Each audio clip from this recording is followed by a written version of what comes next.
Hi, magandang araw po ulit sa inyong lahat. Ano po kaya ang makikita natin?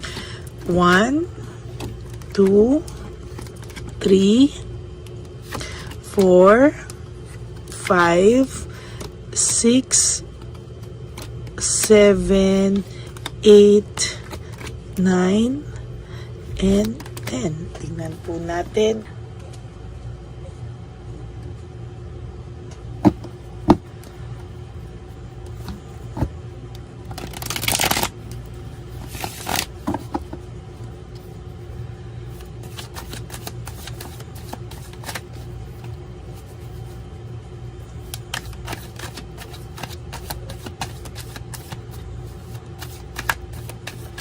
Yan, makikita nyo po talagang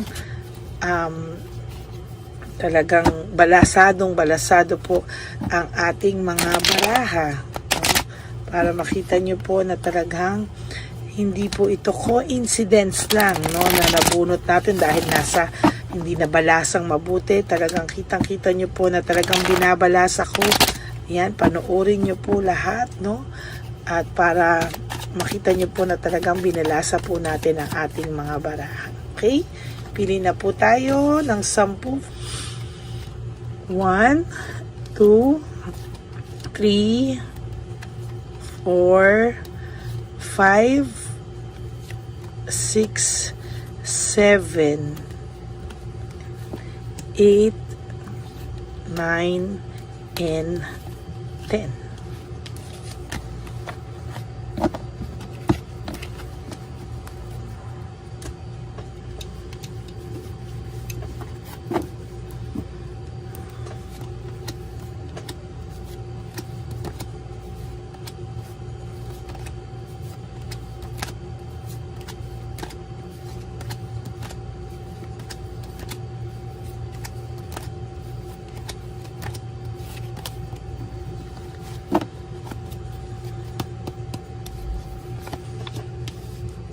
Freedom and restoring control. Okay.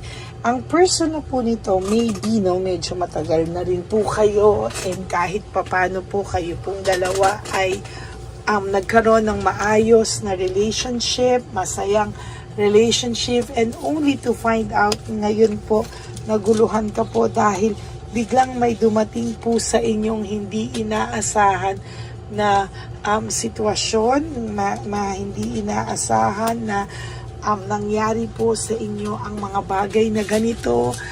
Nagkaroon po siya ng third party, no?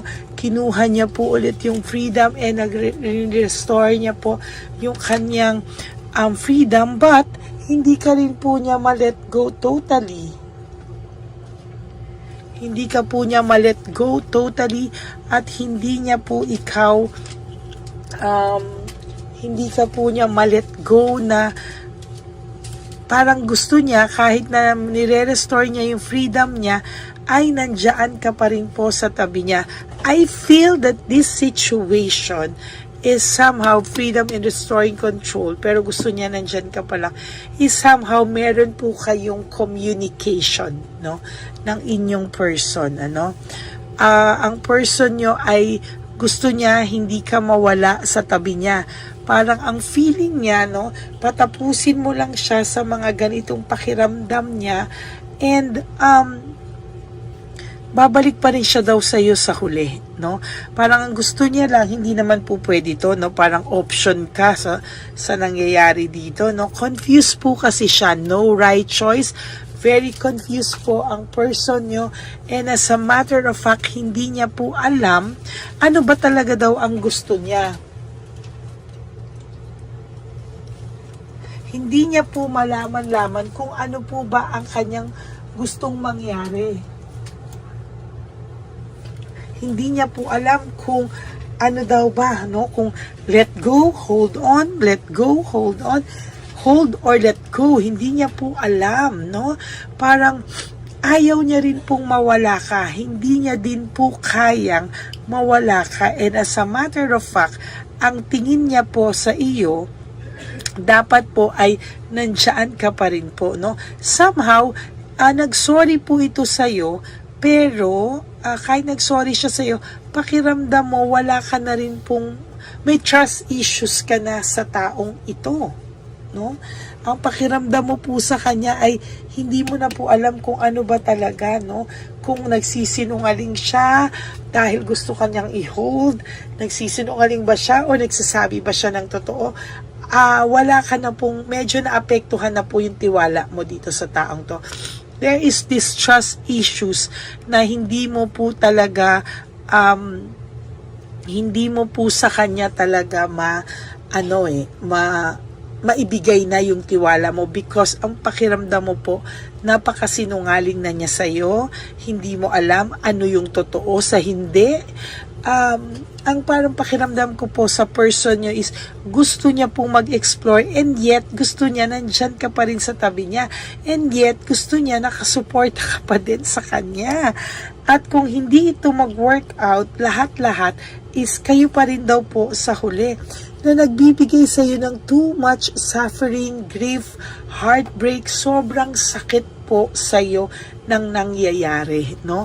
Parang siya is hot and cold siya sa iyo. Ikaw pa rin ang may kasalanan kahit siya na yung gumawa ng ganito. Ikaw pa rin ang sinisisi niya, ikaw pa rin ang may kasalanan. And somehow hindi niya alam, no, bakit ganyan daw po yung kanyang pakiramdam. Lagi ko itong nabubuno talaga itong fatigue, no? Kanina pa. At kahapon pa, no? Lagi siyang lumalabas kasi napapagod din po siya sa sitwasyon niyo. Sobrang pagod.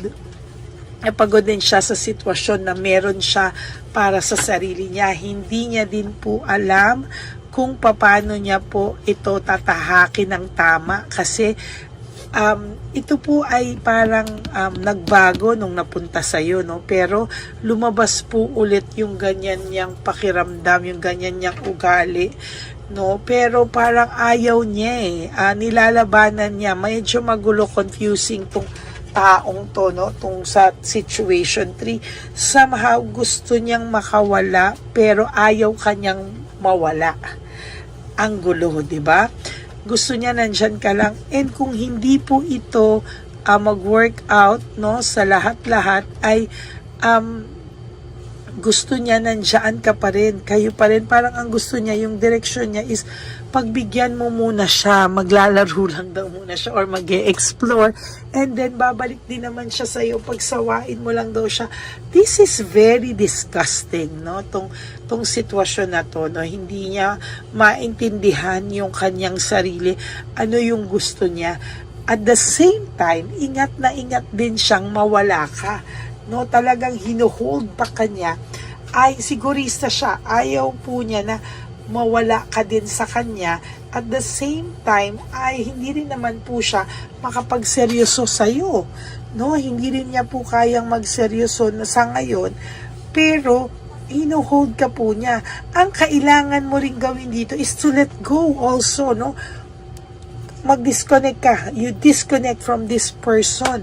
Kasi hanggang hindi ka nagdi-disconnect sa person na ito, hindi niya po marirealize yung pagkawala mo. Maniwala ka sa akin, no? As long as nagpapadala ka sa kanyang hot and cold, nagpapadala ka sa kanyang mga kaswitan, no, kahit na nagawa niya na sa ito, mahihirapan ka po, no?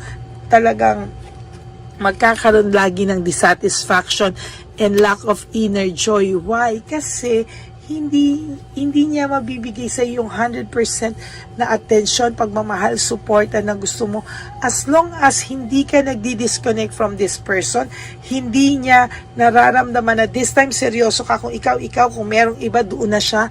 As long na feeling niya pumapayag ka sa ganyang klaseng sitwasyon, sinasabi ko po sa'yo, hindi po kayo magiging okay and he or she will never choose you alone, no? Kailangan mo pong bigyan ito ng taning, no, ng ultimatum, no, or ultimatum, no?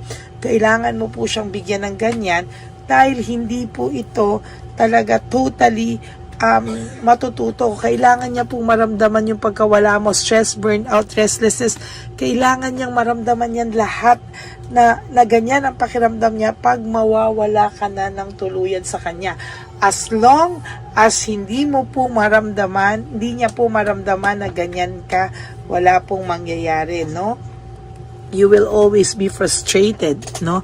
Sa takbo ng sitwasyon na meron kayo. You will always feel na, ano ba to? Option ba ako? As long as you tolerate that situation, hindi ka umaalis, and sinasagot mo pa rin siya, kinakausap mo pa rin siya, kahit papano hindi niya nararamdaman yung pagkawala mo, I tell you, ikaw ang nagtotolerate niyan sa sarili mo.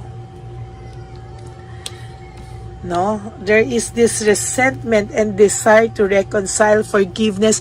Pag naramdaman niya na nagpo-pull out ka na umaalis ka na sa kanya, siya po mismo ang makakaramdam ng resentment and desire to reconcile with you.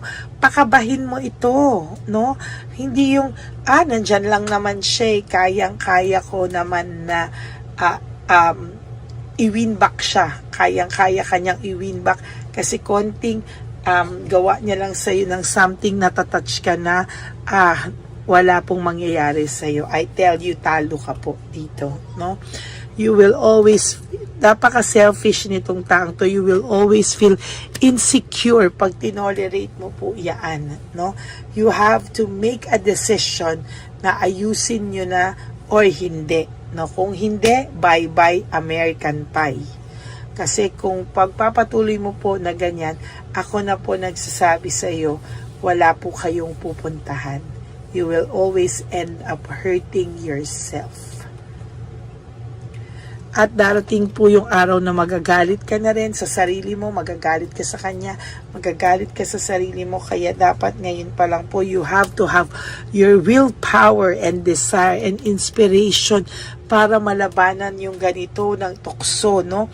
Kailangan stop all communication. Huwag ka pong matakot na stop, baka lalo siyang mawala sa akin. Lalo po siyang mawawala sa ginagawa mo kung pagpapatuloy mo po yung ganyang klaseng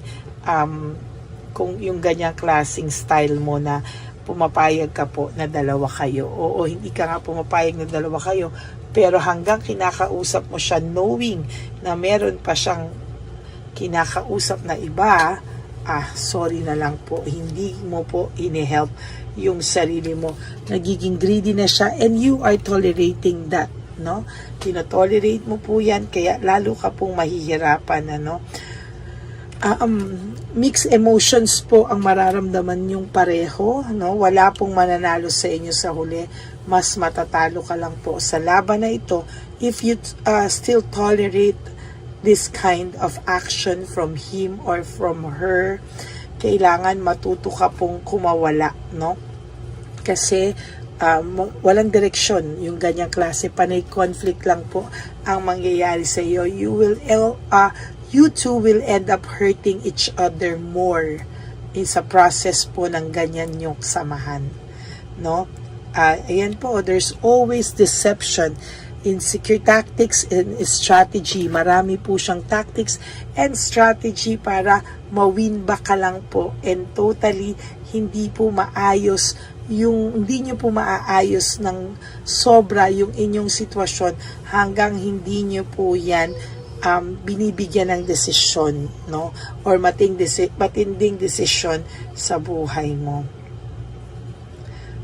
Very unstable yung pakiramdam nyo ngayon. There's hindi po maayos, no, yung samahan na mabubuo nyo if hindi nyo ito didesisyonan sa ngayon. Kailangan mong mag-stand sa anuman ang paninindigan mo na ayaw mo na, tama na.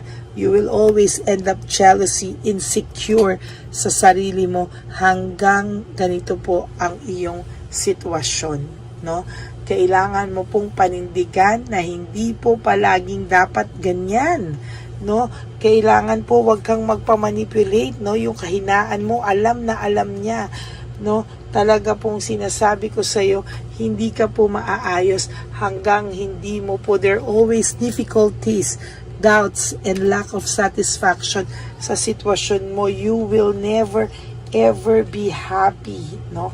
Lagi ka pong mai-insecure, magkakaroon ng kahinaan, at ikaw din po yun nga ang magkakaroon ng sadness, depression, negativity hanggang tinotolerate mo po yan.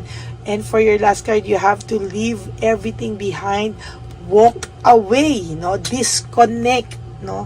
Hanggang hindi ka po nagdi-disconnect, mahihirapan ka po at magpapatuloy po na ganyan ang sitwasyon mo.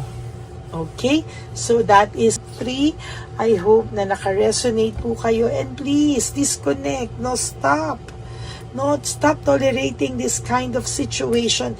You have to let your partner know, or let that person know your value and your worth. Kasi kung tinotolerate mo po yan, ikaw mismo ang hindi nagpapakita ng value at worth mo.